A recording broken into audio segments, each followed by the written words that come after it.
My soul magnifies the Lord. My spirit rejoices in God. My soul magnifies the Lord. My spirit rejoices in God, my Savior. My soul magnifies the Lord. My spirit rejoices in God. My soul magnifies the Lord. My spirit rejoices in God, my Savior. My soul magnifies the Lord. My spirit rejoices in God. My soul magnifies the Lord. My spirit rejoices in God, my Savior. My soul magnifies the Lord. My spirit rejoices in God.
Good morning, everyone. The clock says it's time to get started, so unfortunately, when you're streaming online and things go off at a certain time, when it's time to start, it's time to start. Now you can always run long, but you got to start on time. So, if you guys look on the board, you can see that there's a question up here that I think almost all of us have asked at some point, right? And it may not even be related to spiritual matters or certain things going wrong in your life, but we've asked the question, right? We've all had that week, month, year at work or in our personal lives or, with health issues or you name it, right? It never seems to be just one thing, right? When it's going wrong, it's just. But when we try to answer this morning, I want us to think back to one thing, which is when we're here, when we're with our brothers and sisters, when we're encouraging each other, those questions kind of go away a lot of times, don't they? At least for a little bit. They may not be out of your mind completely. They may not be gone out of your mind. They may still be weighing heavy on you, but when we're gathered together, there's a little bit of relief, isn't there? I'm glad to be here with you all this morning, and I hope that as we go through this study that we can gain something from it and we can take something from it. Before we really get started, though, I want to go ahead and start with the prayer. God in heaven, we come to you this morning humbly, recognizing that we are sinful, recognizing that we fall short of the goal that you want us to achieve, but knowing that your throne. God, we want to ask that as we go through this study this morning, as we consider the questions that sometimes weigh heavily on us, and as we consider the way that David and other psalmists have considered your word and have asked these same questions and struggled with these same questions, Lord, we want to ask that you grant us wisdom, that you grant us patience, and that you grant us clarity as we study your word. God, be with us through this study and be with us through this worship this morning. Help everything that we do be in accordance with your will. We ask this prayer in Jesus' name. Amen. So, when you think about this question, why me, Lord? Sometimes we think about grief. We think about the really hard times in our life, right? When you think about grief, give me a couple of things that come to your mind. When you're thinking about grief, what is the typically top of the list? We typically grieve. Madam, wandering around on you there. But we typically grieve when we've lost a family member, right? We grieve when somebody gets bad news about their health. We grieve sometimes when there's problems in our marriages, when there's a divorce, when we're out of work, or we're having financial trouble, right? There's all these times when we encounter difficulty that we find ourselves in this kind of grieving state, right? We typically reserve the grieving thought process or the word grief for those really severe things in our lives, right? We don't whip that out, when we got cut off in traffic, right? We don't whip that out when our football team loses. Maybe not. It depends. Some people are more used to that than others. You drop your ice cream, right? We don't normally, now that is a sad moment, right? But we don't normally think about that in the terms of grief, right? It's disappointment, it's things like that. But when you're in that state, when you're really down, have you ever asked this question? Have you ever taken the time to ask this question? And when we ask this question, why do we get there? How do we get there, right?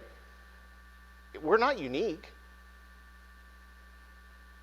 if you've been on this earth long enough, at some point you've had this question roll across your mind, right? I don't have the exclusive on that. You don't have the exclusive on that. David didn't have the exclusive on that. Job didn't have the exclusive on that. It's something that every single one of us at some point will probably ask. Now, how quickly you turn that around a lot of times has to do with your spiritual maturity, right? A lot of times it has to do with the situation that you're in. But we typically get to this point when the things have when life has just piled up on us, right? When troubles come in your life, do they come all by themselves? They usually bring friends, right? So, for instance, you may find that you lost your job. Wow, that's not good, right? There's a whole set of problems that come up with that, right? There's finding a new job. There's what do I do with the bills for the time being? So then I've got all these financial troubles on top of that, right? Then I have a phone call that comes in, and my mom, my dad, my brother, my aunt, my uncle, somebody's sick. Maybe it's me. Maybe it's my spouse. It comes in, like a lot of times it comes in waves, right? It seems like, and especially when we're sensitive to it, it seems like everything's going wrong, right? Once you get in that mindset, every little thing that goes wrong gets added onto the list, right? Oh, that's just my luck. It's just the way things are. I just can't catch a break, right? We've all been there. If you haven't, you're one of the lucky ones, but I think we've all been there.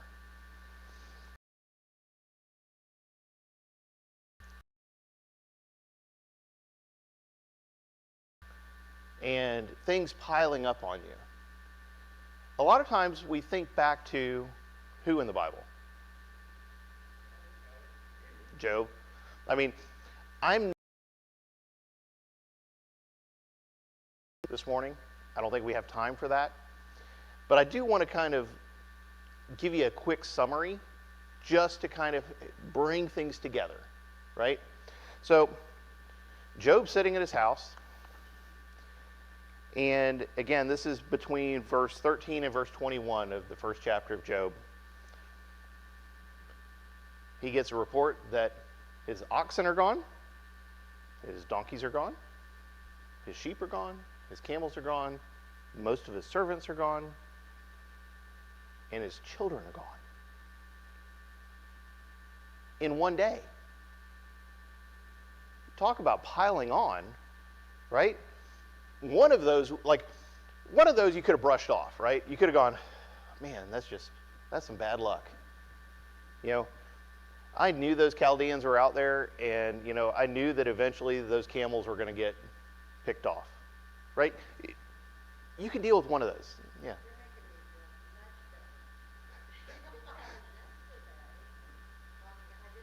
Say why you Lord, but I did say I had a bad day. But my computer crashed and my coffee pot fell. I'm waiting for the third thing because they say They come in threes, right? So for those of you that maybe didn't hear Rhonda, Rhonda was pointing out that when things go bad, they usually go bad in threes, right? And that's kind of a running question. But when you have two out of the three happen, you're kind of wondering, okay, what's the third one going to be, right? So Rhonda was talking about, her computer crashed and then her coffee pot wasn't breaking, and those two things put me out of business for the day, right? I've got a bad day going on if my coffee pot and my computer aren't working. So,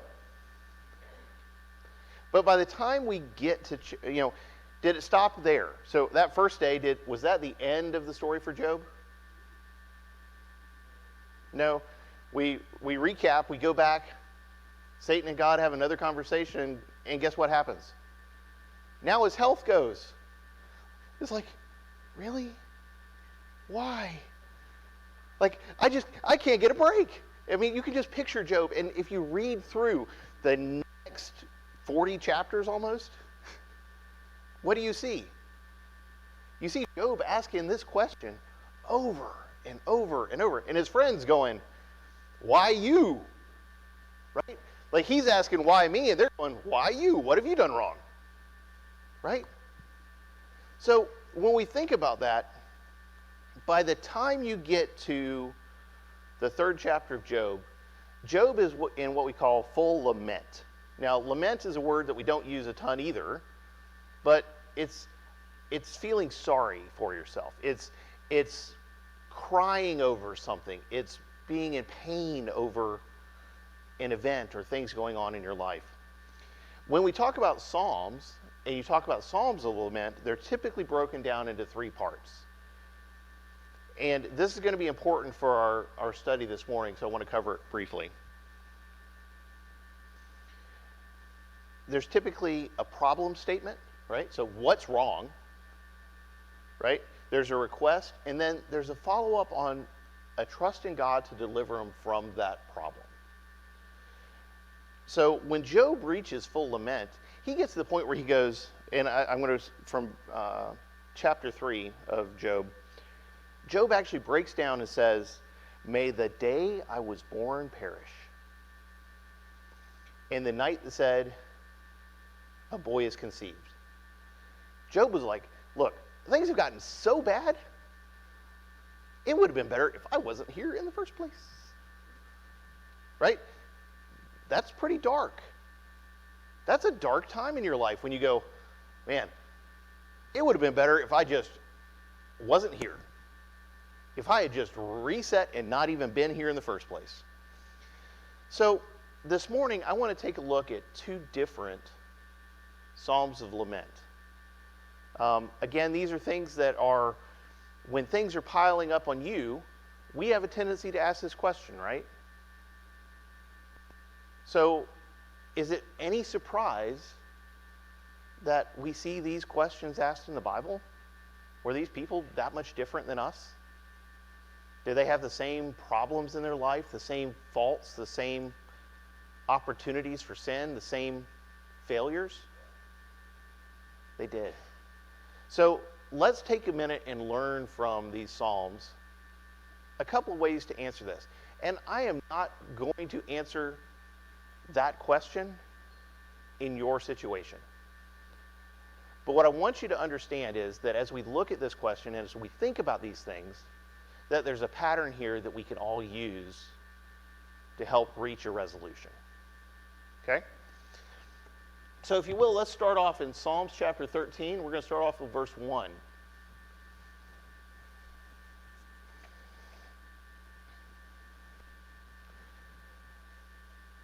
How long, O Lord, will you forget me forever? How long will you hide your face from me?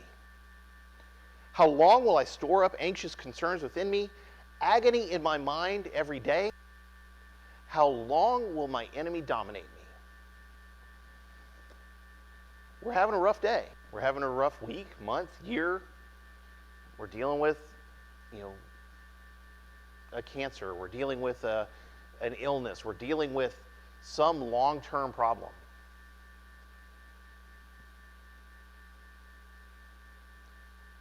We've been praying about it. We've been asking for relief. And it hasn't come. We've been going to God in prayer. We've been on our knees. We've been begging for relief. But our parent still has cancer. Our spouse still has cancer. I still have, right? We've seen it over and over and over in our lives. In David's case, this is a Psalm of David, it's attributed to David.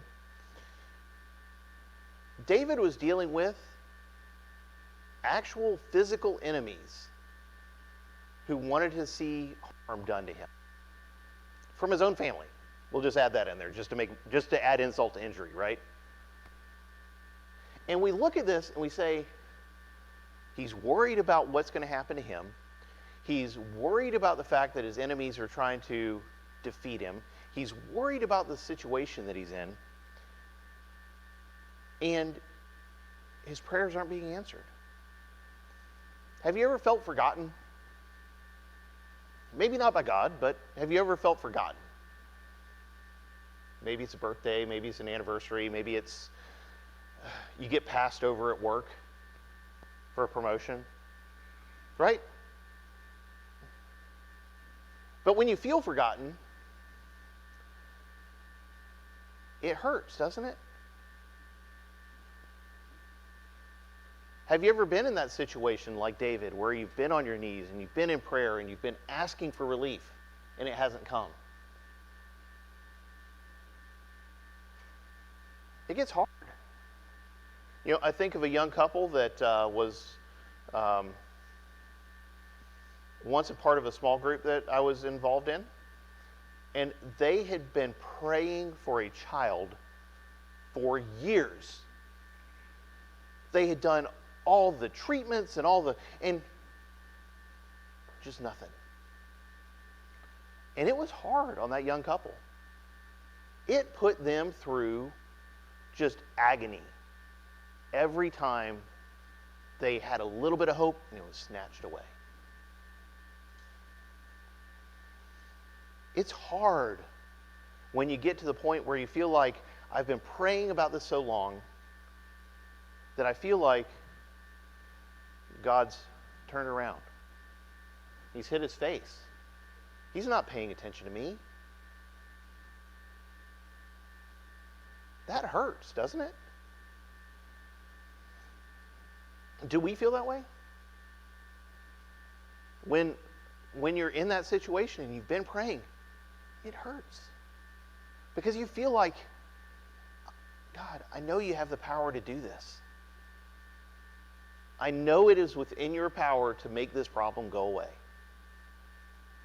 It's not a lack of faith.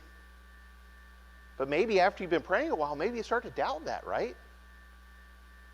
You know, am I praying for the right things? Am I asking for the right things? Sometimes it feels like that battle will never end, doesn't it? When you're in that situation, when you're in that mode, it feels like that battle will never end. Let's continue in verse 3. Consider me and answer, Lord my God. Restore brightness to my eyes, otherwise I will sleep in death. My enemy will say, I have triumphed over him, and my foes will rejoice because I am shaken. In David's case, it's a physical opponent, right? In our case, it's not necessarily a physical opponent. It might be. It might be a challenge with another person that you're dealing with, whether it be a family member, whether it be a coworker, whether it be a neighbor. Consider me and answer, my Lord. You listening? I've been praying. Are you listening? Then give me an answer. That's where David's at.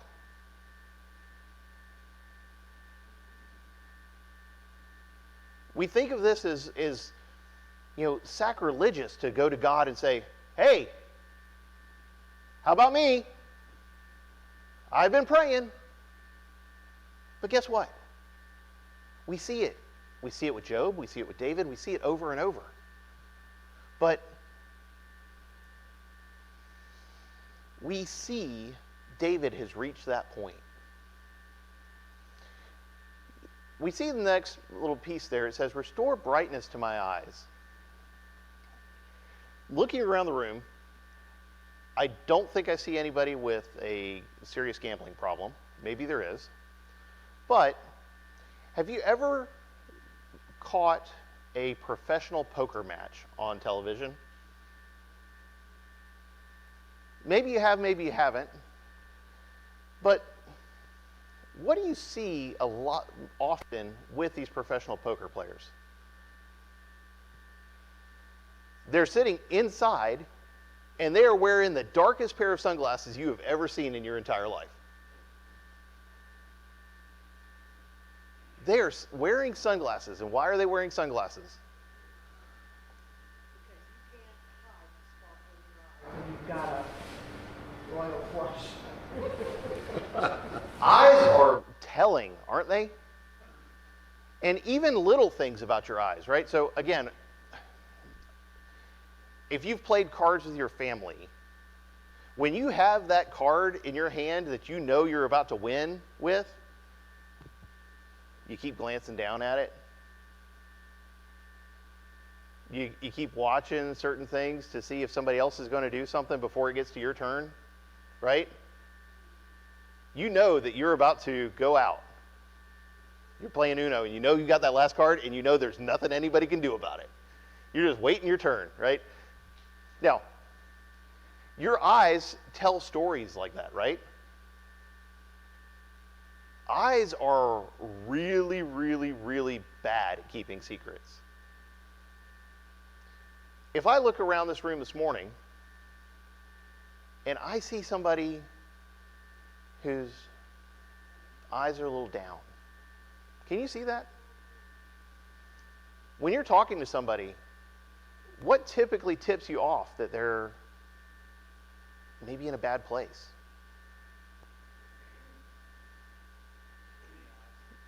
You know, sometimes it's teary eyes. Sometimes it's they don't want to look at you. Sometimes it's just, you know, it's that softness in your eyes. Now, you also see it when people are sick, right? There's a difference in somebody's eyes when somebody's sick. When somebody's getting close to the end of their life. You can see it. Eyes are unbelievably telling.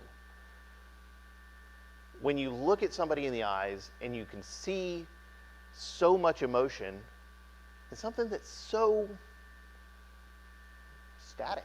Like if you think about it, it's an eye. It's there. It's either open, it's closed, but they're telling, aren't they? You can see a lot of emotion in that. So when David's saying, restore brightness to my eyes, the eyes are the windows to your soul. You've heard that quote before, right? You've heard that statement. And they are. So when David is saying, restore brightness to his eyes, he's asking for that renewal. He's asking for that energy back. He's asking for the situation to end and for him to be put back in the right frame of mind, right? When somebody's depressed, can you tell it in their face? Can you tell it in their eyes? When somebody says something and it hurts somebody's feelings, can you see it in their eyes?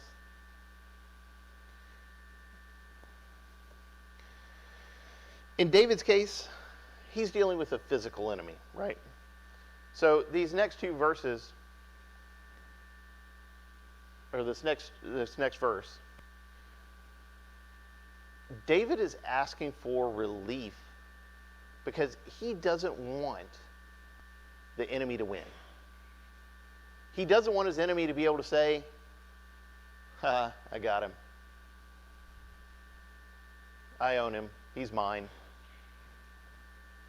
Do you think sometimes our enemies, in David's case, do you think they would look at his depression, his emotional concerns, and be glad that David wasn't at top peak performance?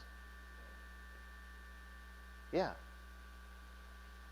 You know, when you're hurt and you're sulking, do you think the other person that, put you in that state is concerned about that?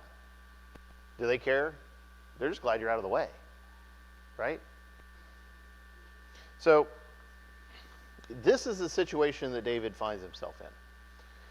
These last two verses is where you turn that around, right? So we've got the problem, we've got the request, and now we're going to finish this up. David finishes this by saying, "But I have trusted in your faithful love. My heart will rejoice in your deliverance. I will sing to the Lord because he has treated me generously." So when David wraps this up, he's feeling hurt, he's feeling neglected, he's feeling like God hasn't answered him. But how does he wrap this up?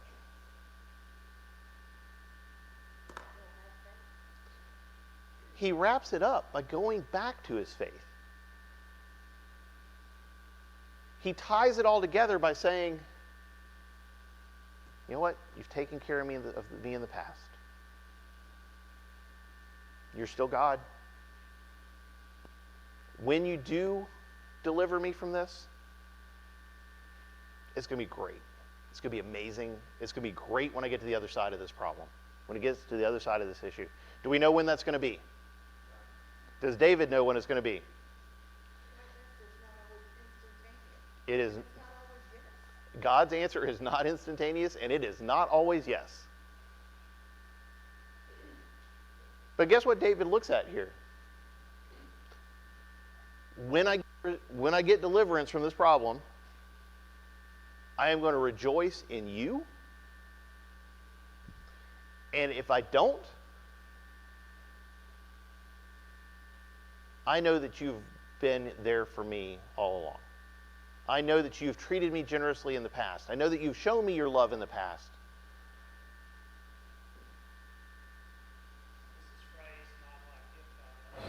When, right. It's not a, hey, if you get around to this, it's when you get around to this. Yes, sir. When all this first started coming up here, my mind went immediately back to my sister-in-law, who died a few years ago. And she had cancer, and she thought it was getting better, and all of a sudden it came back with a fury, and she died. Mm-hmm. And she was talking about that. Why me? Why me, Lord? And she gave a very, very sober and solemn answer that I think, what else can you say? She said, why not me? Why not me? Well, who am I? I mean, I'm just one of God's children walking upon this earth. This is not a rose garden. Yeah. What sets me apart? So, why not me? Am I unique? Have I had any experiences that the rest of you haven't? So, this week, I got news that my brother's sister-in-law, who had already been through a awful battle with cancer, has just gone into remission, or it has had it come back. And the prognosis is bad. They used the most aggressive thing they could the first time around, and they basically said, your body can't even take that again. We can't even do what we did to you again, because it's that far along. And she's a 44-year-old mother of 3, and the prognosis is not good.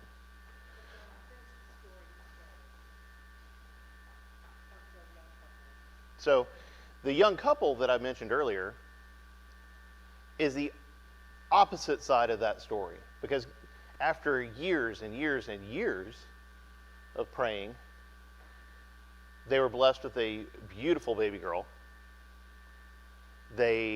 She's healthy, she's strong, she's blessed that family enormously. And again, it wasn't if, it was when. It wasn't if, it was when. Now,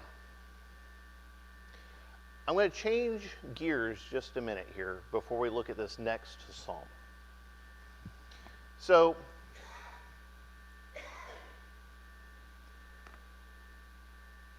the flip side of this discussion, when we look at why me,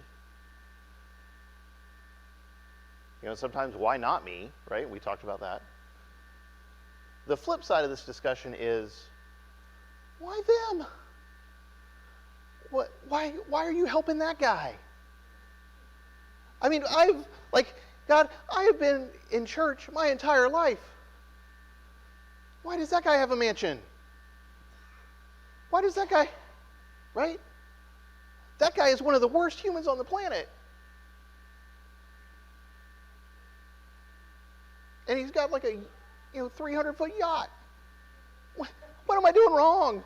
Right? We've got that why them mentality sometimes, right?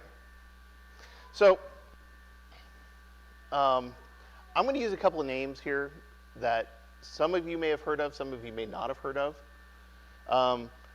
Bashar al-Assad. Bashar al-Assad is a not nice man. He's the current leader of Syria. He is such a not nice man that he used chemical weapons on refugees. Wait. These people are trying to get out of your country. They don't want anything to do with you. They don't pose a threat. They're trying to leave. And you're going to use chemical weapons on them? What a jerk. Right? I mean, what would it have hurt for them to go out of the country?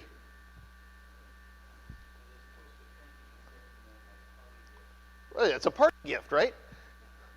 Now, that's a bad man.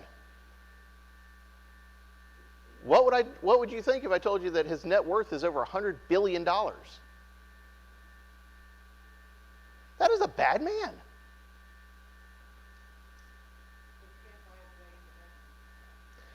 A guy named Dan Gertler. This is another name that probably doesn't stand out in a lot of people's minds.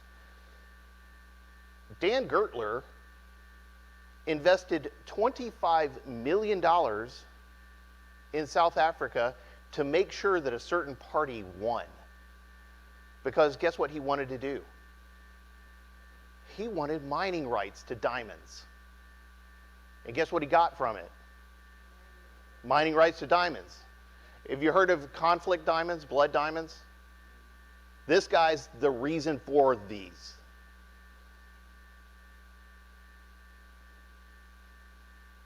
Hundreds of thousands of people enslaved and put through just awful conditions, deplorable conditions, because this guy wanted to make a buck. Guess what? He made a buck. A lot of them. Joaquin Guzman is a drug lord. He's in jail finally. That guy had a mansion. And I'm talking like top shelf, nice stuff. Because guess what? He earned it the wrong way. Victor Bout, another name that we probably don't know too well. Victor's actually currently in federal penitentiary in the United States after he was extradited finally. But he's an arms dealer. Made boatloads of money encouraging conflicts all over the world. These are bad people.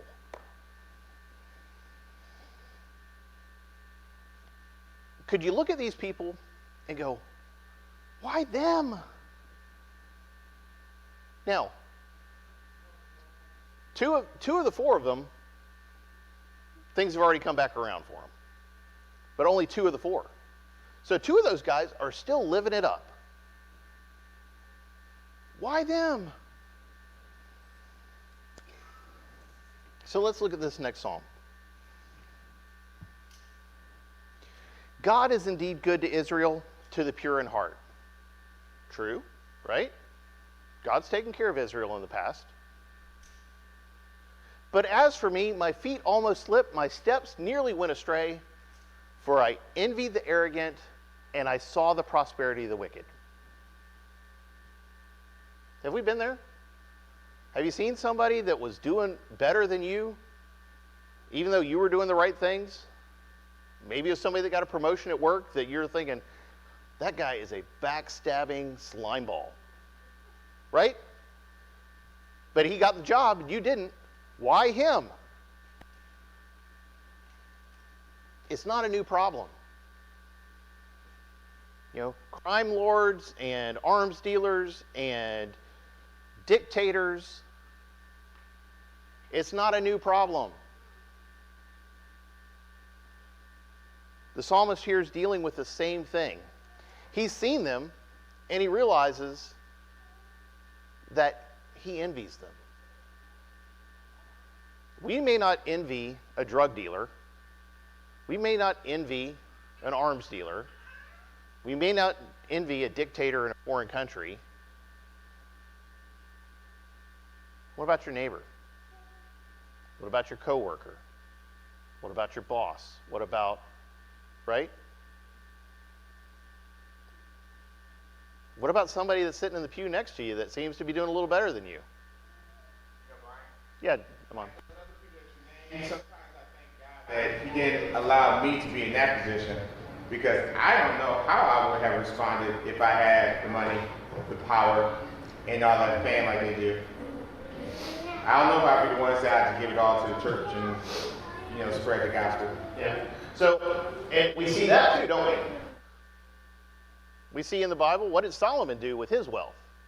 Did he use it for good all the time? No. It became a trap for him, right? So to Amon's point, maybe I can't deal with it. Maybe that's why I don't have it. Right? Verse 4. They have an easy time until they die, and their bodies are well fed. They are not in trouble like others. They are not afflicted like most people.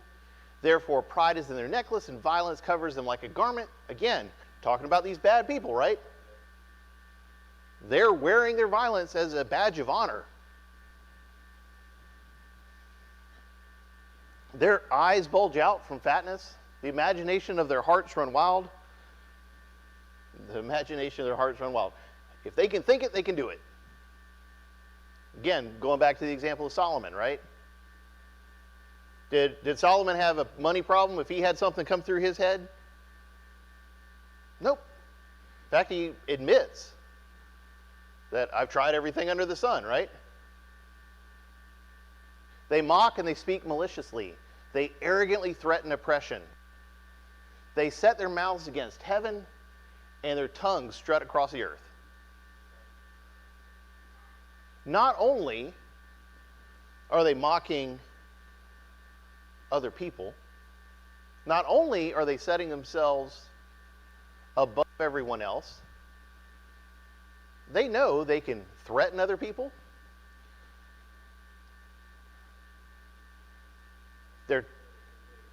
Yeah. It's familiar, right? It's not, this isn't new. But we've seen it over and over and over and over again. Yeah. If they live in a mansion now, are they going to live in one after they leave this earth? That's a question for everyone, right? So the mansion that they're living in now, is it a replacement for the one to come?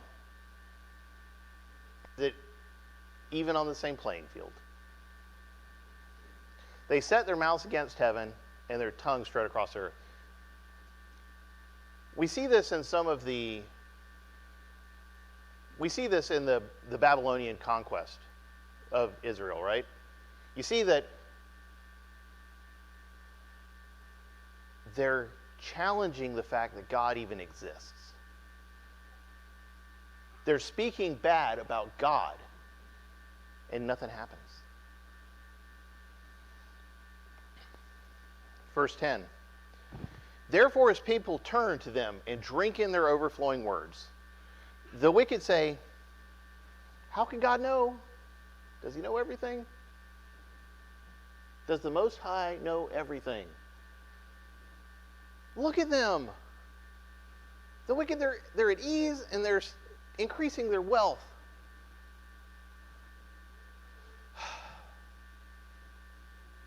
Why are you letting this happen, God? Why are you letting that guy, he's still making money. Really? He's talking bad about you. He's challenging you to your face, and you're letting it go. We've seen it, right? It's still happening. Now, not only are they doing this, if you look at verse 10, what does it say about his people? they're being influenced by this, right? God's people are going, well, he talked bad about God, and he's still here. Why am I going through all this? The psalmist is seeing this danger. I'll move a little bit quicker here since we're running low on time. Did I purify my heart, wash my hands in innocence for nothing? Hey, if God is going to tolerate this person, why did I get up this morning? Why am I sitting here in this church building this morning? If he's going to let them do what they want to do, and he's going to continue to bless them, why? Why am I standing here in front of you guys? So, One thing I learned is all prosperity don't come from God. I mean, blessings come from God, and that's one thing that we can't do. But prosperity comes from a lot of times, like you were saying, a lot of people do a lot of wrong stuff. And so what our job is not to be drawn into that life for prosperity. I mean, I don't worry about nobody that's got a bigger home because they got a bigger mortgage. so Satisfied with my little mouth, Yep. what I paid for. Amen. And I'm satisfied with what God has blessed me with, because I have explained to my wife that, no, right now I don't make as much money as I used to, but I believe in the 3 fishes and the 5 loaves of bread. And it works. So we have to, when we look at prosperity, we have to understand that they're rewarded for the wrong that they're doing, and God is going to reward us for the right. and verse 14 continues that, right? So to Ronnie's point, for I am afflicted all day long and punished every morning. But to Ronnie's point, prosperity is not everything, right? It's not what we should be focused on as Christians. It's not what we're getting the most out of. So I'm going to pick up verse 15 because I want everybody to catch this. So, verse 15 is interesting to me because it says, if I had decided to say these things aloud, I would have betrayed your people. So, if I got up here this morning and I started at verse 1 and I stopped at verse 14 and sat down, what did you guys get out of it? You're taking care of everybody that's bad. Why? It doesn't do any good if we stop at verse 14. Right? If you go through these thoughts in your head, if you stop at verse 14 mentally, what does that do to your relationship with God? It strains it, right? It puts you in a really bad place. If you run through the why me and you stop before you get back to God, or you run through the why them and you stop before you get back to God, what kind of mental state has that left you in? What kind of spiritual state has that left you in? That's probably more important. It's left us in a position where we are not completing the answer. We are not finishing we're just asking questions for the sake of asking questions, and we haven't tried to answer the questions, right? If the psalmist had stopped at verse 14, he realizes that this psalm would have been a betrayal to the people of Israel. It wouldn't have helped them, would it? If I stopped at verse 14, this shouldn't even be in the Bible. Right? And he recognizes that.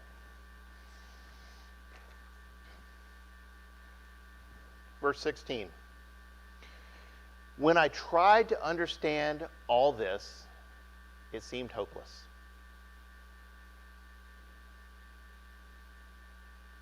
When we try to understand why me, when we try to understand why them, right? Why are they being blessed? Why am I suffering this hardship?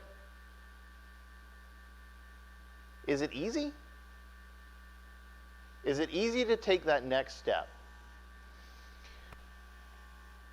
I'm going to finish this quickly. Until I entered God's sanctuary, then I understood their destiny. Indeed, you put them in slippery places, you fall into ruin. Remember I said 2 of those 4 people that I mentioned earlier, guess where they're at? They're in ruin. Guess what? If they don't end up in ruin now, guess where they're going to end up in ruin? After death. Turning to God, though, the psalmist, when he enters God's sanctuary, realizes that that's their destiny. When you turn to God, that's your destiny. That's where you're going to receive those blessings, and that's where you're going to reach the end. How suddenly they become a desolation. They come to an end, swept away by terrors.